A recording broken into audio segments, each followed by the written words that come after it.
25,000 के price bracket के आसपास के टैबलेट्स फाइनली लॉन्च होने शुरू हो चुके हैं एंड आज जो हमारे पास टैबलेट है वो है Lenovo IdeaTab Plus और ये टैबलेट 27,999 पे है और इस प्राइस के साथ स्टाइलस इन बॉक्स आती है, 5G प्लस वाईफाई वाला है एंड 256GB बेस वेरिएंट है। तो ये सारी चीजें काफी एक्साइटिंग है इसकी, बट ऐसा नहीं है कि एक्साइटिंग ही एक्साइटिंग है, कहीं कहीं जगह कुछ ऊपर नीचे भी मामला है जो सारा इस वीडियो में कवर करूंगा।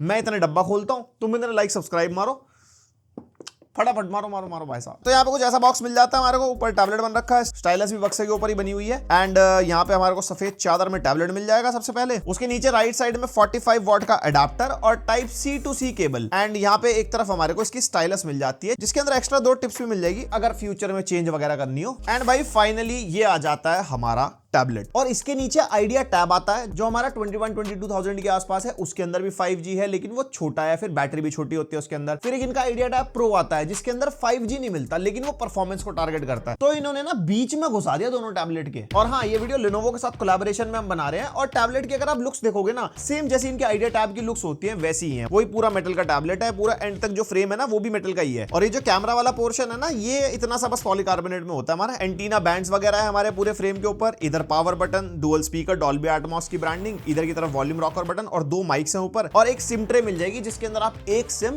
और SD कार्ड डाल सकते हो अप टू 2 TB तक का, मतलब स्टोरेज एक्सपेंशन में भी कोई दिक्कत नहीं है। और नीचे की तरफ हमारे को Pogo pins for folio case connection, और फोलियो केस इसका ऑफिशियली अभी इन्होंने लिस्ट ही नहीं करा है, बाकी थर्ड पार्टी वगैरह तो बहुत जल्दी मिलने लग जाते हैं, ऑफिशियल की कोई इंफॉर्मेशन नहीं है। और इधर की तरफ हमारे को 2 स्पीकर्स और एक USB टाइप C 2.0 का पोर्ट। यस, कोई भी डिस्प्ले आउटपुट और फास्ट स्पीड डेटा ट्रांसफर नहीं है, नॉर्मल टाइप C पोर्ट है। मेरे हिसाब से डिस्प्ले आउटपुट वाला होना चाहिए था। और ये भी IP52 रेटेड है, टैबलेट्स यूजुअली यही रेटिंग के साथ आते हैं। और टैबलेट का वेट 540 ग्राम्स के आसपास है, थिकनेस ज्यादा नहीं है, 6.29 mm, तो काफी लंबा चौड़ा तो है, 12.1 इंचेस का टैबलेट है, बट इन हैंड फील काफी कंफर्टेबल है इसकी। और एक चीज जो आपके कानों को कंफर्टेबल रहेगी वो भाई इसके क्वाड स्पीकर्स हैं। यहाँ पे डॉल्बी एटमॉस का सपोर्ट मिलता है और भाई ये जो क्वाड स्पीकर है इसके अंदर जब आप डॉल्बी एटमॉस वाला कंटेंट देखते हो, सेटिंग्स में जाके डॉल्बी एटमॉस की सेटिंग्स हमारे को मिलती है, इसको आप ऑन कर सकते हो। इसमें डायनामिक मूवी म्यूजिक अलग अलग मिलते हैं मोड्स, जैसा आपका कंटेंट आप सेलेक्ट कर सकते हो और भाई स्वाद आता है डॉल्बी एटमॉस का अगर आप कंटेंट वगैरह देखते हो। और काफी अच्छे खासे लाउड स्पीकर है, एक सैंपल सुन के देखो,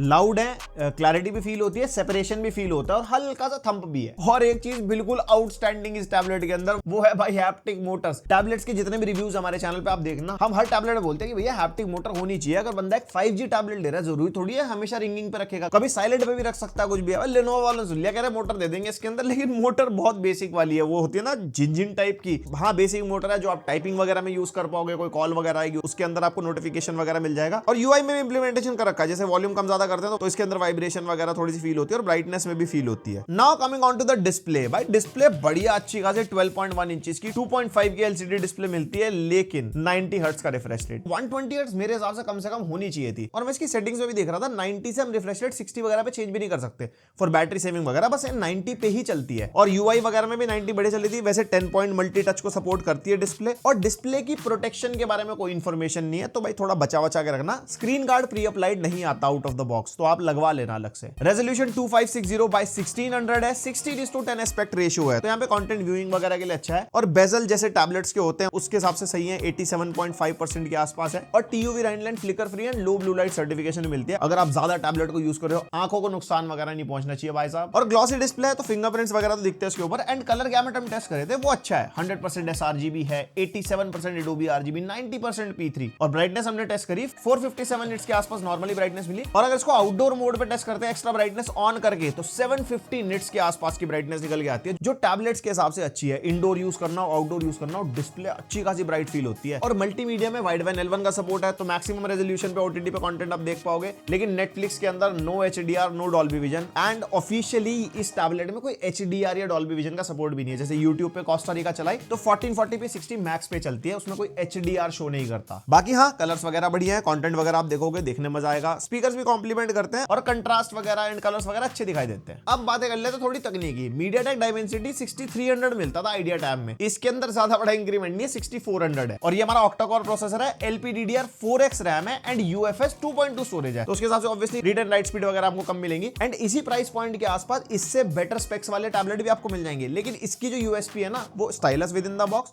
5G एंड 256GB, जो इस प्राइस पॉइंट के आसपास फॉल नहीं करता। बाकी ये चीज यूजर टू यूजर वेरी कर सकती है, आपको परफॉर्मेंस ज्यादा चाहिए या आपको मल्टीमीडिया या डे टू डे टास्क करने वो आप डिसाइड कर सकते हो। बाकी हमने बेंचमार्क करे 5,78,000 के आसपास स्कोर निकल गया है। Geekbench 6 के नंबर्स ये रहे, OpenCL for GPU and Geekbench का AI वाला बेंचमार्क जो GPU पे निकाला था, wild life extreme stress test भी निकाला था, जिसके ऑब्वियसली लूप स्कोर्स ठीक ठाक ये निकल गया है बिकॉज परफॉर्मेंस सेंट्रिक टैब नहीं है और स्टेबिलिटी तो पूरी एकदम 99%। फिर CPU थ्रॉटल टेस्ट भी किया, 15 मिनट्स हो गए चाहे 30 मिनट्स हो गए, फुल हरियाली वाला माहौल है क्योंकि जब ज्यादा पावर ड्रॉ ही नहीं है, इतना परफॉर्मेंस पुश नहीं है तो ठंडा ही रहता है। और वैसे भी टैबलेट्स तो इतने बड़े बड़े होते हैं, उसमें वैसे भी ठंडक वाला मामला रहता है। और सेंसर्स कनेक्टिविटी में 14 5G के बैंड्स मिलते हैं। हमने जियो का सिम डाला था, सही चल रहा था। और कनेक्टिविटी में वाईफाई 5 एंड ब्लूटूथ वर्जन 5.2, मेरे हिसाब से एटलीस्ट 5.6 तो होना चाहिए था। आपके जो भी थॉट्स हो मेरे को बताना कमेंट करके। और सेंसर्स ऐप में देख रहे थे 10 सेंसर्स मिलते हैं हमारे को इसके अंदर, मतलब वो एक्सेलेरोमीटर, ALS, हॉल सेंसर वगैरह मिल जाते हैं इंपॉर्टेंट। हाँ, जायरो नहीं मिलता इसके अंदर। अगर आपको कुछ ऐसे ऐसे करके गेमिंग करनी है ना तो वो आपको स्वाद इसके अंदर नहीं मिल पाएगा। और गेमिंग में BGMI टेस्ट किया, वही स्मूथ पे एक्सट्रीम मिलता है, 57 58 एवरेज FPS मिलते हैं हमारे को इसके अंदर। और जैसे थोड़ा सा गेम खेलते हैं, कभी कभी फाइट वगैरह लेते हैं तो 35 FPS तक भी आ जाता है। फिर Call of Duty mobile test किया, लो पे हाई शो कर रहा था तो वही 40 FPS वाला एक्सपीरियंस मिलता है, 38 39 के आसपास एवरेज। गेंशिन इंपैक्ट ट्राई किया, लो सेटिंग्स पे 60 FPS सेट किया था, तब जाके 38 एवरेज FPS निकल पाए। सेम वुदरिंग वेव्स में भी बैलेंस पे 60 FPS रखा, एवरेज 30 FPS निकल गया है। तो ये गेमिंग को टारगेट भी नहीं करता। अगर बहुत कभी कभी कैजुअल गेमिंग करनी है, जो मैंने आपको ये वाले गेम्स दिखाई ये, या फिर ludo, candy crush, Subway surfer खेलना, वो सब तो बढ़िया चली जाएगा, लेकिन ये परफॉर्मेंस को टारगेट नहीं करता। और बाकी गेमिंग करते हुए डैशबोर्ड मिल जाता है, जिसमें गेमिंग डैशबोर्ड में सारे फीचर होते हैं जो आप साइड में ऑन कर सकते हो। और एक हमारा स्क्रीनशॉट का फीचर हो गया, उसके अलावा एक स्क्रीन रिकॉर्डिंग का फीचर मिल जाता है, और नीचे हमारे को FPS काउंटर मिल जाता है, गेम में कितने FPS आ रहे हैं। Then operating system and user interface. यहाँ पे जब टैबलेट हमने खोला था out of the box, Android 15 के साथ आया था विद GUI 17, और ब्रांड का कहना है 2 इयर्स के मेजर अपडेट्स एंड 4 इयर्स के सिक्योरिटी पैचेस। लेकिन एक मेजर अपडेट मैं मानूंगा नहीं, क्योंकि अब इसके अंदर Android 16 का अपडेट आ चुका है, यानी कि Android 17 तक इसके अंदर अपडेट मिलेंगे। सिक्योरिटी पैचेस तो काफी अच्छे खासे हैं। और Lenovo के टैबलेट्स में पहले मैंने नोटिस करा था कि भाई कोई भी ब्लोटवेयर्स वगैरह नहीं मिलते, लेकिन हाँ अब ब्लोटवेयर्स हैं। जैसे हम देख रहे थे काफी सारी एप्लीकेशन, जब हमने टैबलेट खोला, Block Blast, Fitbit, Jigsawscape, Opera, Solitaire, Temu, काफी सारी एप्लीकेशंस प्री इंस्टॉल थी। यस, ऑब्वियसली आप इसको अनइंस्टॉल कर सकते हो, but out of the box मिलते हैं। उसके अलावा UI फीचर्स की बात करते हैं तो PC मोड हमारे को मिल जाता है, जो मेरे को Lenovo के टैबलेट्स का सबसे फेवरेट फीचर लगता है, जिसमें कीबोर्ड माउस लगा के कुछ इस तरीके से आप चला सकते हो, मिनिमाइज, मैक्सिमाइज, मल्टीपल विंडोज खोल लो, एकदम PC वाली वाइब आती है। और इसके अंदर हम कीबोर्ड शॉर्टकट्स भी सेट कर सकते हैं सिस्टम के, और कुछ मल्टीटास्किंग के हैं, फिर कुछ एप्स वगैरह के हो गए, और की मैपिंग वगैरह भी आप कर पाओगे। कोई गेंशिन इंपैक्ट या कार रेसिंग वगैरह वाले गेम में करनी हो, आपको एक्सटर्नली किसी डिवाइस से खेलना हो, वीडियो कॉल असिस्टेंट मिलता है जो WhatsApp एंड मीट्स में सपोर्ट करता है, जिसमें आपको रीटच वगैरह का ऑप्शन मिल जाता है, और भी शायद फ्यूचर में इसमें फीचर्स आ सकते हैं। और split screen and floating window का ऑप्शन मिल जाता है, एक साथ 5 फ्लोटिंग विंडो खुल जाती है। और स्प्लिट स्क्रीन को जिस तरीके से यूज कर पाओगे अगर मल्टीटास्किंग करनी है। स्मार्ट कनेक्ट का फीचर है, जिसमें ऐप स्ट्रीम करनी हो फोन की अपने टैबलेट के ऊपर, या पूरे फोन को मिरर करना हो, फाइल्स वगैरह ट्रांसफर कर सकते हो। क्लिपबोर्ड वाला फीचर मिल जाता है, एंड शेयर हब भी मिल जाता है, ड्रैग एंड ड्रॉप वगैरह आपको करना हो। और इधर हमारे को साइड बार मिलती है, जिसको आप ओपन करोगे, यहाँ से फ्लोटिंग विंडो वगैरह खोलनी हो। हाँ, स्टूडेंट्स के लिए रीडिंग मोड है इसके अंदर, जिसमें कलर इफेक्ट मिल जाता है for a warmer tone, black and white effect भी है अगर रीडिंग आपको ज्यादा करनी है, और बाकी कस्टम इफेक्ट्स वगैरह भी है। देन स्टैंड बाय मोड मिल जाता है, जिसमें स्क्रीन पे कुछ इस तरीके से क्लॉक आ जाती है। स्टैंड बाय मोड वो टेबल पे रखा हो ना, उसमें काफी बढ़िया लगता है। लिफ्ट टू वेक है, टैबलेट उठाओगे तो स्क्रीन ऑन हो जाती है। और लॉक स्क्रीन को कस्टमाइज कर सकते हो, उसमें शॉर्टकट लगाने हो, वॉलपेपर वगैरह मिल जाते हैं। नीचे नेविगेशन बार को अगर आप टैप करोगे तो सर्कल टू सर्च आपको मिल जाएगा, जो जेमिनी का फीचर है। और नीचे टास्क बार मिल जाती है, जो चलती हुई किसी भी एप्लीकेशन में आप स्वाइप अप करके कोई भी एप्लीकेशन कुछ साइड में इस तरीके से खोलनी हो तो आप खोल पाओगे। और इस टैबलेट में यूजफुल एप्लीकेशन वगैरह भी है, जैसे जॉयफुल कलर करके है, अगर कलर वगैरह करवाना है बच्चों के लिए तो काफी बढ़िया है। उसमें इसके साथ स्टाइलस भी मिलते हैं, उसके साथ कर लो। एक माई स्क्रिप्ट कैलकुलेटर भी है फॉर कैलकुलेशन, एक नीबो ऐप भी है जिसमें नोट टेकिंग वगैरह आप कर लोगे, एक स्क्विड हो गई जिसमें ड्राइंग और नोट टेकिंग दोनों हो जाती है। तो ये स्टाइलस को यूज करने के लिए एप्लीकेशन काफी बढ़िया है। बाकी स्टाइलस की बात चली रही है तो 4096 प्रेशर सेंसिटिविटी वाली स्टाइलस है, पाम रिजेक्शन भी है, हम जैसे टेस्ट करके देख रहे थे, और टिल डिटेक्शन वगैरह को भी सपोर्ट करती है, एंड प्रेशर सेंसिटिविटी को भी सपोर्ट करती है। चार्ज नहीं आप कर सकते, यहाँ पे टेट्रा ए बैटरी डलती है इसके अंदर, और सेटिंग्स में जाके वैसे आप बैटरी की इंफॉर्मेशन देख सकते हो। और हैंड राइटिंग वगैरह को सपोर्ट करता है, इसको ऑटोमेटिकली टेक्स्ट वगैरह में कन्वर्ट हो जाता है अगर आपको नहीं टाइप करना। शॉर्टकट वगैरह सेट कर सकते हो, राइट कॉर्नर से screenshot, easy jot, quick notes वगैरह हो जाता है। हैंड राइटिंग के साउंड को भी एनेबल डिसेबल कर सकते हो, वो खुसखुस फुसफुस वाली साउंड नहीं होती। उसके अलावा साइड में आपको टूल बॉक्स मिल जाता है, जिसमें इजी जॉट का फीचर हो गया, circle to search, partial screenshot, एक न्यू नोट वगैरह बनाना हो। और लेटेंसी बहुत थोड़ी सी है, मतलब overall day to day task में आपको पता नहीं लगेगा। और हाँ, स्टाइलस को आप पीछे इस जगह चिपका भी सकते हो, अगर आप हाथ में टैबलेट लेके इधर उधर ट्रैवल वगैरह कर रहे हो, ऐसा नहीं है सेपरेट रखना पड़ेगा कुछ भी है।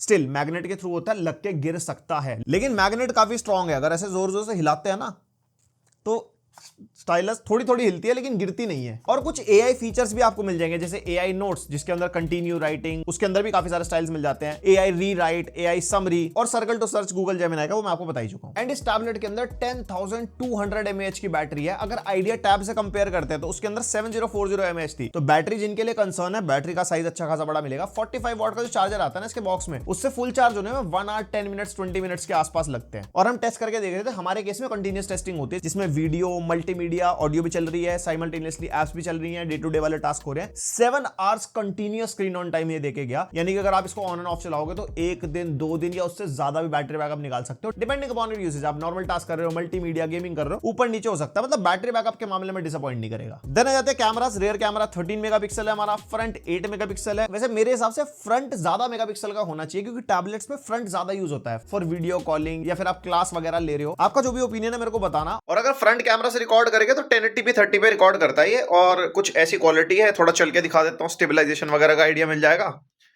और अब ये चाय पी रहा है, चीयर्स। क्वालिटी आप कमेंट करके बताओ। माथा कैसे चमक रहा है मेरा। अगर आप कॉल वॉल पे बात करोगे, वीडियो कॉल वगैरह लोगे तो कुछ ऐसी क्वालिटी मिलती है। 2K 30 FPS पे रिकॉर्ड कर रहा है और नॉर्मल रूम लाइटिंग है, कोई हमने एक्स्ट्रा लाइट वगैरह यहाँ पे ऑन नहीं कर रखी। और जो माइक है वो भी टैबलेट का यूज हो रहा है। क्वालिटी कैसे लगी आप बताओ मेरे को कमेंट करके। और इससे हमने फोटो सैंपल्स वगैरह लिए थे टैबलेट से, जैसे आप एक्सपेक्टेशंस रख सकते हो वैसे ही हैं। कुछ ऐसी फोटोज वगैरह निकल के आ जाती हैं, किसी के साथ कोई डॉक्यूमेंट वगैरह शेयर करना हो, कोई टेक्स्ट फाइल वगैरह शेयर करनी हो तो उस हिसाब से कुछ डिसेंट फोटोज निकल जाती हैं। एंड यहाँ पे सेल्फीज भी ली थी हमने काफी सारी, बैक कैमरा से भी फोटोज वगैरह ली है, तो हाँ ठीक ठाक फोटो निकाल देता है। तो ये था Lenovo IdeaTab Plus का पूरा रिव्यू। एंड ये टैबलेट आपको 27,999 का मिल जाएगा। वैसे इसी प्राइस पॉइंट के आसपास काफी सारे टैबलेट्स हैं जिसके अंदर आपको बेटर परफॉर्मेंस मिलेगी। अगर आपका मेन गोल बड़ी डिस्प्ले, बड़ी बैटरी, स्टाइलस और 256 GB स्टोरेज मिल जाए आपको 25,000 के आसपास, साथ में स्टाइलस भी मिल जाए, तो आप इसके लिए जा सकते हो। परफॉर्मेंस के मामले में कैसा है वो मैंने आपको दिखाई दिया। बाकी आपके जो भी थॉट्स है मेरे को बता सकते हो। IdeaTab या IdeaTab Pro अगर आप यूज कर रहे हो, अपना फीडबैक शेयर कर सकते हो। आपको IdeaTab सीरीज के बारे में कुछ अच्छा कुछ बुरा जो भी लगता हो वो कमेंट में लिख दो। किसी टैबलेट के साथ कंपैरिजन चाहिए डेडिकेटेड, जितने ज्यादा कमेंट मिलेंगे उसका कंपैरिजन डेडिकेटेड लेके आएंगे। बाकी लाइक शेयर सब्सक्राइब, मिलते हैं नेक्स्ट वीडियो, अब तक के लिए बाय।